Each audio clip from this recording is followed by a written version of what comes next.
in this case, we were concerned with a number of transactions that had been orchestrated by Deutsche Bank's Moscow office, but carried out using facilities offered by Deutsche Bank's London office.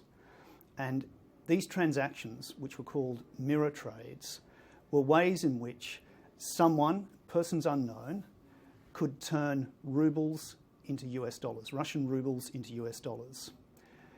The scheme worked in this way. I'm putting it very simply. You had Russian securities on one side in Moscow being purchased, and then on the other side, at the same time, equal number of securities, the same securities being sold in London, and the proceeds of those sales being paid in US dollars. Those US dollars were then transferred into accounts in Cyprus, Latvia, Estonia, and then transferred on.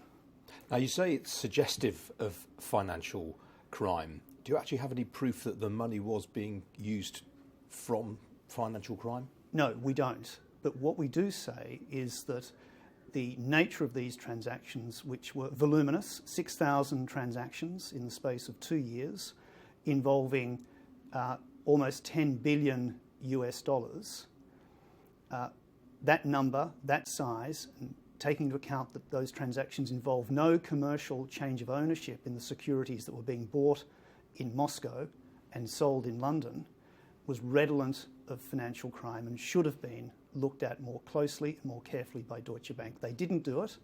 They didn't ask the right questions.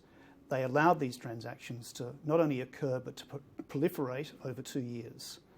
And the circumstances of these transactions must give rise to suspicions of financial crime. Mirror trades aren't illegal, though, of themselves. Mirror trades aren't illegal. There are legitimate reasons why someone would want to conduct a mirror trade like this. The question here is, what was the purpose of so many trades involving such enormous, colossal sums of money over a 2-year period? That's a question that, under our standards, we would expect Deutsche Bank to find out and investigate for itself before allowing its systems to be used in this way. And that's what it didn't do. Now, Deutsche Bank actually drew this to your attention. Isn't finding them in this way going to deter other banks from coming forward? Well, we took that into account. And in fact, we have specifically mentioned in our documentation that we've released today the exceptional cooperation that we got from Deutsche Bank. And I think the staff involved who have helped us at Deutsche Bank are not the staff involved in what occurred here. And I think the bank has changed quite dramatically since these transactions were discovered and brought to our attention. And the bank has done a good job in trying to put the past behind it. This fine that we've imposed, and it's the highest ever fine we've imposed for financial crime-related matters in this country, is part of that message that Deutsche Bank understands that this is wrong, understands that it needs to improve, and is prepared to turn the corner. And this is a turning of the corner for the bank. I think a turning of the corner for others who will look at this fine and say, we must ensure this doesn't happen to us.